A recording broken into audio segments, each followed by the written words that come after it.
அடுத்தபடியாக நம்மளுடைய OP sir Upendar Rao. Actually இப்போ ரேஷ்மா மேம் சொன்ன மாதிரி I think we've always supported OP sir's film. இங்கே அவர் பண்ண எந்த படமாக இருந்தாலும் அவருடைய அந்த கான்செப்டுவலைசேஷனுக்காகவே I think we are very fascinated by his works. So he's not just an actor, not just an director. நிறைய பரிமாணங்கள் இருக்க ஒரு ஸ்க்ரீன் ரைட்டர், லிரிசிஸ்ட் அப்படின்னு பல விஷயங்கள் வந்து அவர் பண்ணிட்டு இருக்காரு. ஸோ UI அப்படின்ற படம் வரப்போ the same thing, concept is so fascinating.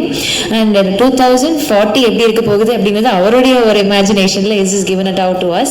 இதுக்கு முன்னாடி வந்த படங்கள்னு சொல்லணும்னா ஓம் ஸ்பெசிஃபிக்காக நம்ம பேச வேண்டிய ஒரு படமா இருக்கும். பிகாஸ் தமிழ் சினிமாவில் அந்த படத்தை பார்த்ததுக்கு அப்புறம் நிறைய இன்ஸ்பிரேஷனல் ஸ்டோரிஸ் ஓமோடைய ஜான்ராலையும் we had a lot of stories. So அது மாதிரி நிறைய பெஞ்ச் மார்க் ஃபிலிம்ஸ் பண்ணியிருக்காங்க. So very happy to have you sir. எப்போவுமே உங்களுக்கான லவ் அண்ட் சப்போர்ட் வந்து தமிழ் மக்கள் கிட்ட இருந்து கொடுத்துக்கிட்டே இருப்பாங்க. Please over to you for a few words.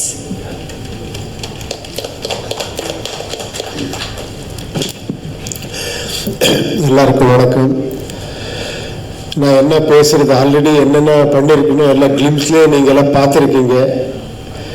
நீங்கள் நினச்சிருக்கீங்க இது என்ன ஒரு கலர்ஃபுல்லாக வேர்ல்டு வருது, இது பார்த்தா நெக்ஸ்ட் பிளாக் அண்ட் ஒயிட்டில் ஒரு 2040 வருது, சாங் பார்த்தா ட்ரோல் சாங்கு, இது என்ன எங்கே கனெக்ஷன்னுட்டு சின்ன ஒரு இது சொல்கிறேன். இது ஒரு ஃப்ரூட் சாலட் மாதிரி. நீங்கள் எல்லா ஃப்ரூட்ஸும் இருக்குது, பட் அது ஒரு ஃப்ரூட் சாலட், எல்லாமே 2 கப்பில் இருக்குது. அந்த மாதிரி ஒரு படம் இது. இதில் வர்ற டீகோடிங் ஒரு சின்ன ஒரு இது பண்ணியிருக்கிறேன். என்னன்னா நீங்கள் பார்க்கும்போது ஒரு பக்க கமர்ஷியல் படம், ஒரு இன்ட்ரெஸ்டிங்கான ஒரு ஸ்டோரி அப்படியே இருக்கு. பட் இன்னும் டிஃப்ரெண்ட் வேர்ல்டு. அது என்னன்னா த ஹோல் வேர்ல்டே கொண்டு வந்து ஒரு செட்டில் வச்சு பண்ண படம் இது. இங்கே யூரோப்பியன்ஸ் இருக்கிறாங்க, அமெரிக்கன்ஸு, ரஷ்யன்ஸு, ஆப்பிரிக்கன்ஸு எல்லாருமே இருக்கிறாங்க, இந்தியன்ஸ் இருக்கிறாங்க. ஹோல் வேர்ல்டை ரெப்ரசன்ட் பண்ண மாதிரி வர இது. அதுக்கு ஒரு லேயர்ஸ் இருக்கு. ஆக்சுவலி நீங்கள் பார்த்த ஒரு ஸ்டோரி, நீங்கள் அதெல்லாம் நான் டீகோட் பண்ணுறதுக்கு எதுக்கு படம் போகணும் அப்படி இப்படி நினச்சா அது வேண்டாம். நீங்கள் ஆராம்சே ஒரு படம் பார்க்கலாம். கொஞ்சம் இன்ட்ரெஸ்டிங்காக நீங்கள் திங்க் பண்ணால் ஒரு ஹவுஸ் பார்த்தா ஒரு ஹவுஸ் டிஃப்ரெண்ட்டாக இருக்குது, ஒரு ஆர்டிஸ்ட் ஒரு காஸ்டியூம் பார்த்தா கொஞ்சம் வேறு மாதிரி இருக்குது, அதில் ஒரு மீனிங் இருக்கு. அது நீங்கள் டீகோட் பண்ணல இந்த படம். அந்த மாதிரி பெரிய ஒரு மெட்டபரிக்காக சொன்ன ஒரு மெட்டபரிக்காக சொல்றதுக்கு ட்ரை பண்ண ஒரு படம் இது.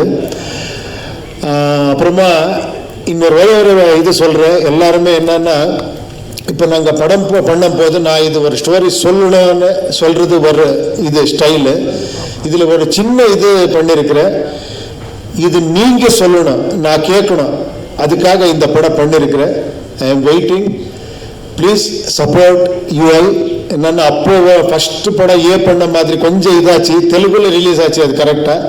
இங்கே அந்த 20-25 இயர்ஸ் பேக்குன்னு நினைக்கிறேன். அங்கே ரிலீஸ் அனௌன்ஸ் பண்ணி அது ஏதோ ப்ராப்ளம் ஆச்சு, போஸ்ட்போன் ஆச்சு, அதுக்காக கரெக்டாக ரிலீஸ் ஆகலை. என் படம் ரொம்ப நீங்கள் பார்க்கல. ஓகே, இப்போ நான் ஒரு பேன் இண்டியா ஒரு அட்வான்டேஜ் வந்திருக்கு. இந்த படம் இப்போ டைரெக்டாக இங்கே எடுத்துகிட்டு வந்திருக்கிறேன். And also I should thank actually என்ன ஹீரோயின் ரீஷ்மா. நீங்கள் சாங் பார்த்துருக்கீங்க எவ்வளோ அழகாக பண்ணியிருக்கேன்ட்டு.